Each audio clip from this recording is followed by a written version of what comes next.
बिहार में उपचुनाव की सुबगाहट भले ही तेज ना हुई हो, लेकिन राजनीति करने वाले दल के नेता और उनके परिवार के लोगों की सुबगाहट काफी पहले से ही तेज हो गई है। लोकसभा चुनाव के नतीजे सामने आए उसके बाद बिहार के 4 सीटों पर जो विधायक थे वो सांसद बन गए। चुनाव जीते तो बिहार छोड़कर दिल्ली पहुंच गए। बिहार विधानसभा से इस्तीफा देकर लोकसभा की सदस्यता ले ली। अब 3 सीटों पर उनके परिवार के लोग अपनी दावेदारी पेश करके राजनीतिक दलों का चक्कर लगा रहे हैं। आपको बता दें कि बिहार में जो है 2 प्रमुख राजनीतिक दल के साथ साथ राजद के 2 सीटों पर जो विधायक थे वो जीत हासिल कर चुके हैं। जीताराम मांझी अपनी पार्टी के इकलौते सांसद हैं। एक सीट पर उनकी पार्टी ने चुनाव लड़ा और जीत हासिल कर ली। राजद 2 सीटों पर जीत हासिल की, जबकि माले 1 सीट पर जीत हासिल कर ली। और इस तरीके से बिहार में अब एनडीए और महागठबंधन जो है उसके 4 विधायक जो कम हुए थे उनके लिए उपचुनाव होने की जो तारीखों का ऐलान होना इलेक्शन कमीशन से उसका इंतजार किया जा रहा है। लेकिन उसके पहले दावेदारी जो है वो उन सीटों पर बढ़ गई है। इलाके में जनसंपर्क अभियान परिवार के सदस्यों के द्वारा तेज कर दी गई है। आपको बता दें कि जिन 4 सीटों की हम चर्चा कर रहे हैं उसमें बिहार के रामगढ़ की वो सीट जहां से सुधाकर सिंह राष्ट्रीय जनता दल के विधायक हुआ करते थे, बेलागंज जहां से राजद के ही विधायक सुरेंद्र यादव हुआ करते थे जो अब संसद में राजद के सांसद हैं। सुधाकर सिंह भी चुनाव जीत चुके हैं, तो रामगढ़ की जो सीट है वो भी खाली हो गई है। सुधाकर ने वहां इस्तीफा दिया तो अब उनके भाई की दावेदारी उस सीट पर बन गई है। इधर बेलागंज से सुरेंद्र यादव के इस्तीफा देने के बाद, सांसद बनने के बाद अब उनके बेटे की दावेदारी इस विधानसभा की सीट पर बनी हुई है। जीताराम मांझी खुद संसद में है, उनके बेटे विधान परिषद के सदस्य हैं, सरकार में मंत्री हैं। अब उस सीट पर भी उनके परिवार के लोगों की दावेदारी है। हालांकि वो सीट एनडीए के हिस्से में है। जेडीयू, लोजपा, उपेंद्र कुशवाहा और बीजेपी के बीच गठबंधन है। ऐसे में जो जीताराम मांझी की सीट थी उस पर गठबंधन का फैसला होगा। हालांकि इन चारों विधानसभा की सीटों पर गठबंधन की ही लड़ाई होगी, चाहे वो महागठबंधन लड़े या फिर एनडीए गठबंधन।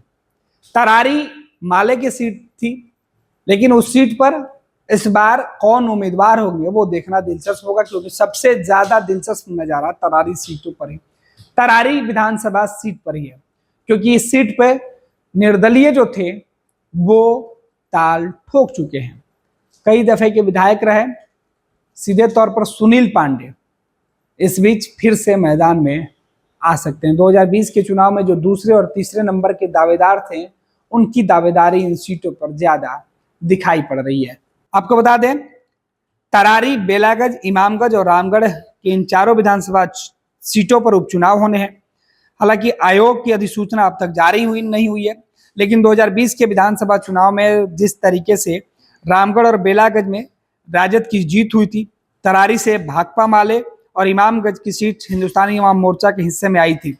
इसमें तरारी को छोड़कर बाकी 3 सीटें जीते हुए सांसदों के परिवार के जो लोग हैं उनकी दावेदारी जो है वो बनी हुई है और उनको उम्मीद है कि उनकी पार्टी उनके परिवार के लोगों को ही टिकट देगी। हालांकि तरारी सीट पर माले अपने किसी भी पार्टी के कार्यकर्ता को मैदान में उतार सकती है। अब आपको बताते हैं कि 2020 के चुनाव में इस सीट पर किस तरीके के नतीजे निकलकर सामने आए थे।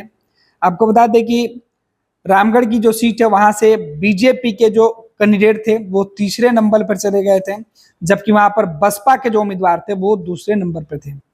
वहीं बेलागंज विधानसभा सीट पर जहां राजद के उम्मीदवार थे, इस बार उनके बेटे इस चुनाव होने वाले चुनाव के लिए अपनी अर्जी पहले ही पार्टी दफ्तरों में लगा चुके हैं। दूसरी तरफ जो है वो सीधे तौर पर बेलागंज पर इस बार जेडीयू की नजर है, देखना है कि वो सीट किसे मिलती है। हालांकि हिंदुस्तानी अवाम मोर्चा की जो सीट है इमामगंज, उस सीट पर जीताराम मांझी को ही मिलने की उम्मीद है और इस सीट पे उनके परिवार का कोई भी उम्मीदवार हो सकता है, इसकी उम्मीद है, जताई जा रही है। इधर तरारी की जो एक सीट है जिस पर पूर्व विधायक सुनील पांडे जो हैं वो अपनी दावेदारी पेश कर रहे हैं।